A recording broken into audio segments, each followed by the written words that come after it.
So, we in that new year, new me season. Yes. But a lot of us still have some of the same goals from 2023. And a lot of y'all, and I know for sure because y'all came up to me and asked, You a did. lot of y'all wanted to start a podcast. Yes. I got good news for you, player. Spotify for podcasts is here for every need you have. We've been using Spotify for podcasters since we started our podcast. It's so easy. You literally record, edit, and upload all from your phone, your computer. So no matter what your setup looks like, you can start now. Yes, get your conversations, your opinion, your views out to the world. People need to hear you. You can distribute your podcast to Spotify and anywhere else that podcasts are heard. With Spotify for podcasters, you can earn money in a multitude of ways. Ads or podcast subscriptions.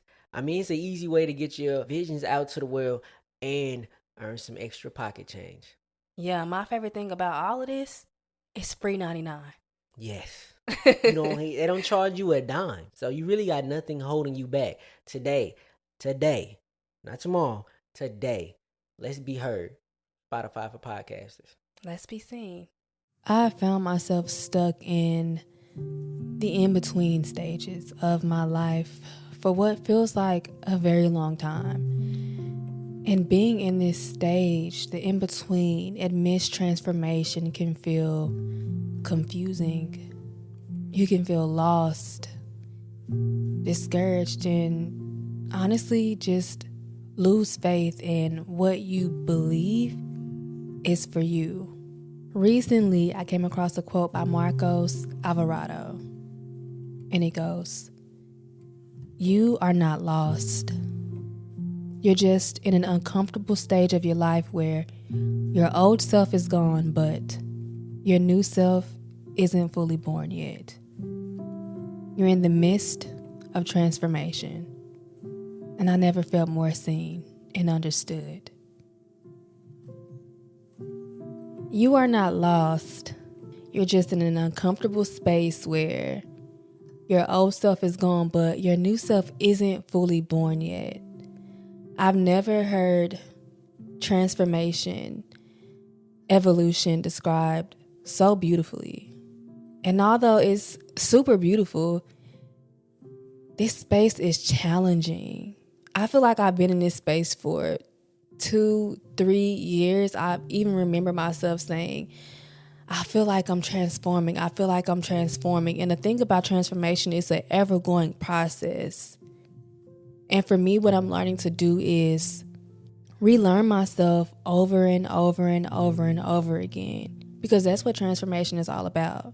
Within this, I feel like there is a lot of cognitive dissonance, meaning I'm having two conflicting thoughts, or I'm indulging or out of habit just partaking in behaviors that no longer serve me, that serve the old version of me, that make the old version of me comfortable, that bring some type of comfort. I just often feel like I'm at war with myself mentally. There are certain things that I grew up believing that I just swore down were the absolute truth.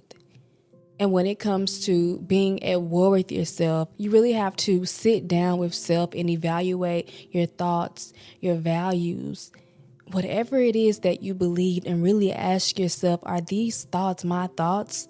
Are these values my values? And I found myself doing that quite a while ago, but I think when it comes to being at spiritual warfare or at war with yourself, those are some of the first things that come up, are your values and your beliefs and your thoughts. Within that process of evaluating who you were versus who you're transforming, who you're becoming, there can be, like I said before, a space of confusion. But it's important to let go of what was. It's important to let go of the thoughts and start with a clean slate. One thing I've been telling myself is that although we've approached a new year and we see a lot of newness, new goals, new habits, and that's fine. But something I've been reiterating to myself over and over and over again is that if I am breathing, I can start new. I can have a fresh start. With every breath that I take, I can start with a clean slate. And I think if more of us adopted that mindset, it would be easier to detach from our thoughts, from old versions of ourselves, from old habits, and develop new ways of thinking. But until then, you really have to sit down and have a conversation with yourself, get to know who you truly are, not who mama told you to be, not who daddy told you to be, not who society told you what you should be, what you should look like, what you should be into, but what you are interested in, what you value, what you love, what you see for yourself. You're at war with yourself, and you're the only person that can end this war. When you stop giving a damn about other people's perception of you, and this is me talking to me, when you stop giving a damn about other people's perceptions of you and how the world perceives you, then it's easier to transform into this being that you were meant to be. This version of you that is waiting for you. It's easier to evolve into that being because it's already within you. You already know who you want to be. You already know who you are. But the problem is we have so much noise going on. We have so much noise, whether it be from family, friends, society, media. There's so much noise going on mentally. But when you quiet the noise, meaning you spend time alone, you spend time solitude, everything gets clear. You have so much more clarity, and you have a better understanding of who you really are, what you really want. And so that war, that spiritual warfare that's going on starts to dissipate. You start to get a clear vision of who you are and what you want. Something that I have a huge issue with is micromanaging the universe. Feeling like I need to control the outcome of certain experiences, certain evolutions, like the evolution that is myself, needing to know exactly how it's going to happen. I struggle with that. And it's something that I'm currently working on. And I literally had a conversation with myself. And I told myself, nothing in your life has ever worked out how you thought it was going to work out. Literally, I'm sitting in front of a camera talking to you about what we're talking about.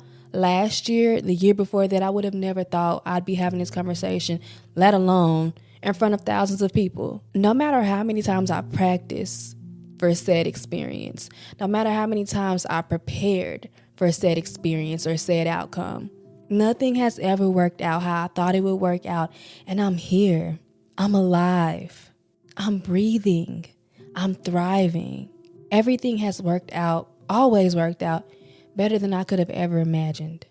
And I was thinking earlier, I was just like, we've all had jobs. Most of us have probably had jobs if you're watching or listening to this. We've all had a job, and we've probably experienced a manager or supervisor that was a micromanager. And how did that make us feel?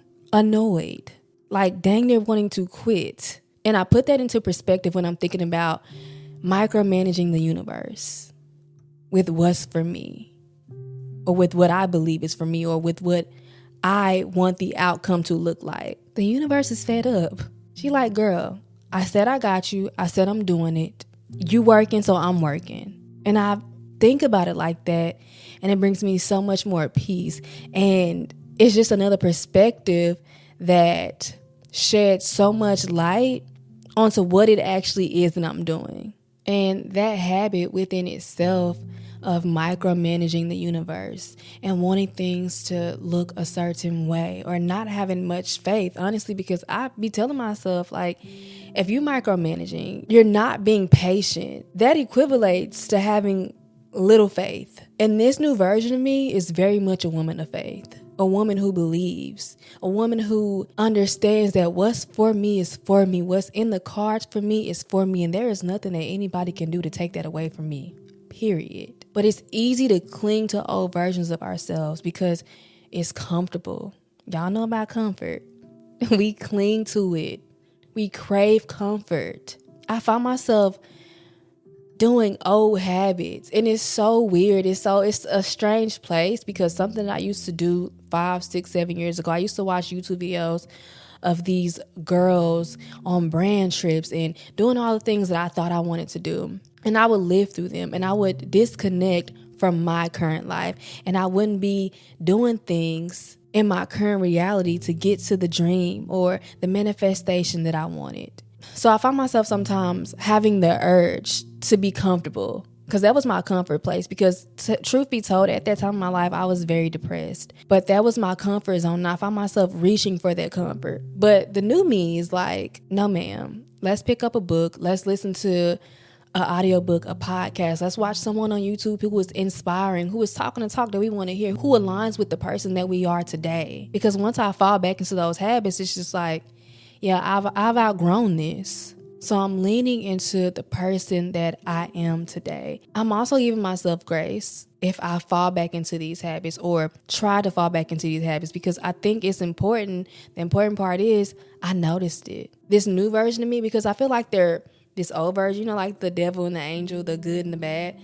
Not that either is good or bad, but we have I'm just using that same concept, the old version of me, the new version of me. They're literally at war. They're having a conversation here. The new me or the future version of me is like, nah, like that's not for us. And what I'm learning to do is enjoy the in-between. Enjoy the in-between, because that's exactly where I am. I know I want this particular life. I know I want to be this future miraculous version of myself, but I'm already that. I already got the life of my dreams. I'm living it, and I'm enjoying the in-between, because one day I'm going to look back at this space that I'm in right now and have so much gratitude and really miss this space that I'm in. But I'm taking it upon myself to enjoy this space now, be grateful now, and just enjoy the transformation that is taking place. I know we hear it a lot, but my goal is to enjoy the process,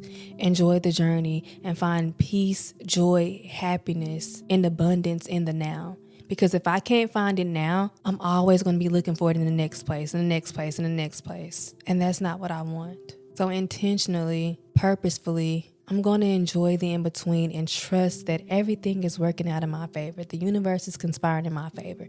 And what is for me is for me. And I'm going to be open. I vow to be open to whatever it is that is coming to me, to whatever it is that I'm attracting into my life. I know it may not look exactly how I want it to look. It never does, but it is truly coming to me one step at a time.